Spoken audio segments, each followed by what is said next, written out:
ஒரு மிக்ஸி ஜாரில் 2 கட்டி பூண்டு, 2 துண்டு இஞ்சி, பட்டை, ஏலக்காய், லவங்கம்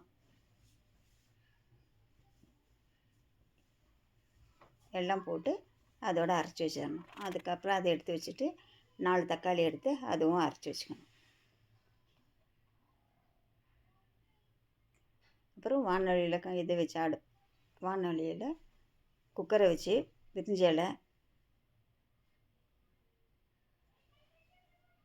பட்டை, லவங்கம், ஏலக்காய் எல்லாத்தையும் போட்டு எண்ணெயில் வதக்கி விட்டு அது வணங்கினோடனே 4 பெரிய வெங்காயத்தை போட்டு நல்லா பொண்ணு வர்ற வரலாம் வணங்கணும்.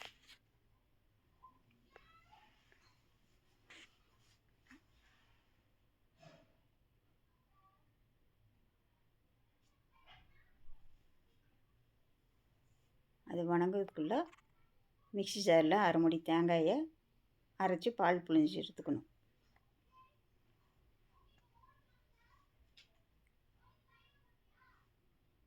அரைச்சி வச்சோ பூண்டு பேஸ்ட்டை போட்டுடணும். பட்டை, லவங்கம், பூண்டெல்லாம் போட்டோம்ல, அதை எடுத்து போட்டு எண்ணெயில் வதக்கி விட்டு பச்சை வாசம் போகிற வரலாம் நல்லா வதக்கி விடணும். அப்புறம் ஒரு கட்டு புதினா,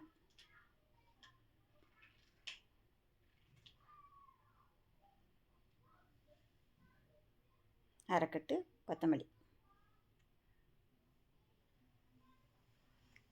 அரைச்சி வச்சு 4 தக்காளி பழம் அதையும் போட்டு நல்லா வதக்கி விட்டு எண்ணெய் பிரிஞ்சு வர்ற வரலும் வெயிட் பண்ணணும்.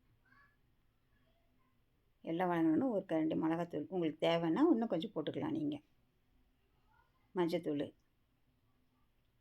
கழுவி வச்ச கோழி 3/4 கிலோ கோழி,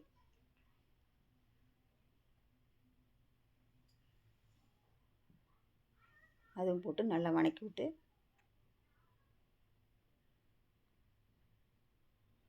ஒரு கை உப்பு, அரை எலுமிச்சம்பழம், 1/2 கிளாஸ் தயிர் ஊற்றி நல்லா வதக்கி விட்டு கரம் மசாலா ஒரு கரண்டி, 1 ஸ்பூன்,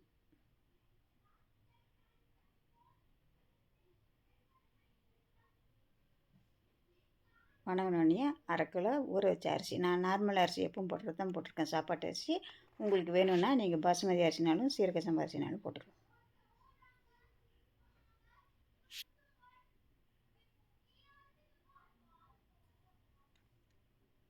அரை கிலோ அரிசிக்கு தேங்காய் பாலோடு கலந்து 2 சொம்பு தண்ணி, 2 சொம்பு,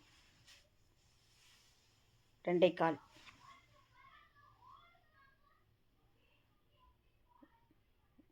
ஊற்றி உப்பெல்லாம் பார்த்துக்கோங்க, கரெக்டாக இருக்கான்னு பார்த்துட்டு 1 ஸ்பூன் நெய்யை போட்டு மூடி தம் விட்டு கொஞ்சம் நேரம் கொஞ்சம் இதானோடனே ஒரு கிண்டி தம் போட்டுருங்க. கொத்தமல்லி போட்டு தம் போட்டுருங்க. 20 நிமிஷம் தம் போட்டு